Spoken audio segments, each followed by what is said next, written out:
Welcome to my education formation channel में आपका स्वागत है दोस्तों। आज की अपडेट में लेकर के प्रेजेंट है EPS 95। अभी आई खबर इसके लिए। और हमारे चैनल पहली बार विजिट कर रहे हैं तो चैनल को पहले सब्सक्राइब कर लेना, बेल आइकन को प्रेस करना ताकि अगली वीडियो की नोटिफिकेशन आसानी से प्राप्त हो जाए। पेंशन भोगियों की हायर पेंशन वेतन के अनुपात में पेंशन भुगतान को लेकर के लोकसभा से आई बड़ी खबर।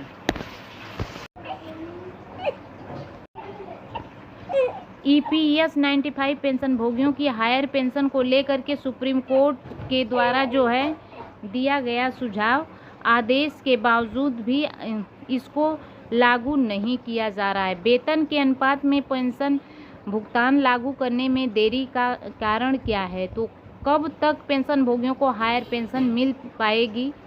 और इसके साथ ही बता दें कि बहुत सारे पेंशन भोगी पेंशन की गणना को लेकर के असमंजस में हैं, तो उनके लिए सरकार क्या कदम उठा रही है, पेंशन की गणना किस तरीके से की जाएगी।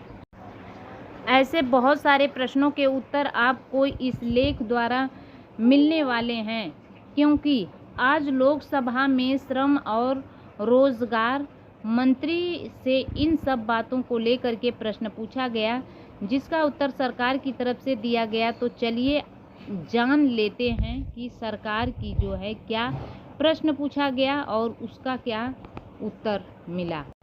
सुप्रीम कोर्ट के निर्णय को लागू करने में देरी का कारण।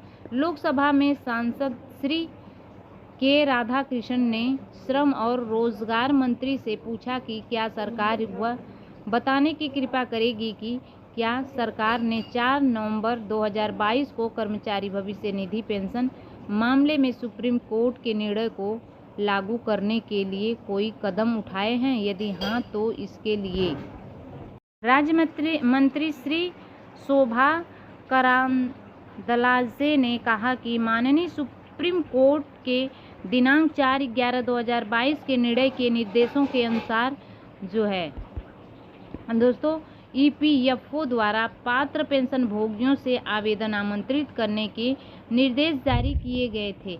संयुक्त विकल्प के वैधीकरण के लिए आवेदन जमा करने के लिए 11 जुलाई 2023 तक ऑनलाइन सुविधा प्रदान की गई थी और इस प्रकार जो है प्राप्त आवेदनों पर लागू नियमों के अनुसार कर्मचारी भविष्य निधि संगठन द्वारा कार्रवाई की जा रही है।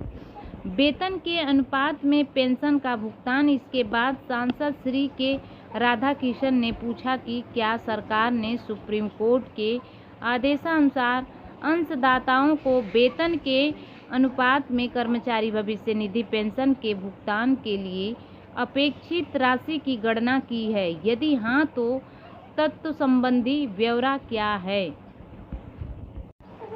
इस पर जो है श्रम और रोजगार मंत्री में राज्य मंत्री सुश्री शोभा करांदलाजे ने कहा कि माननीय सुप्रीम कोर्ट का निर्णय के अनुपालन किया गया है और कोर्ट पेंशन की गणना EPS 1995 के उपबंधों के अनुसार की जा रही है, जिसमें यथानुपात गणना का प्रावधान है। पेंशन निधि में पड़ी राशि का उपयोग पेंशन भुगतान के लिए। तत्पश्चात श्री के राधाकृष्णन ने पूछा कि क्या सरकार को इस बात की जानकारी है कि बिना दावेदार कानूनी उत्तराधिकारियों के कर्मचारी भविष्य निधि पेंशन निधि में बड़ी मात्रा में धनराशि पड़ी है।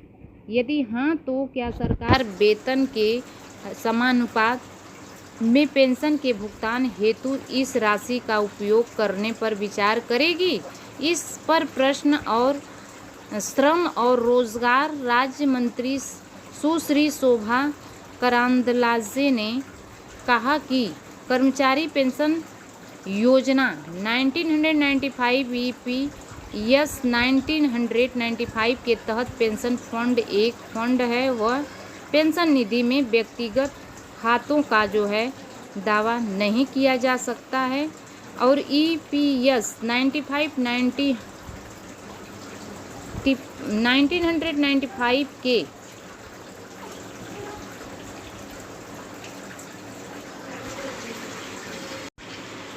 के अनुसार आहरण लाभ या पेंशन के लिए पात्र होते हैं जो है।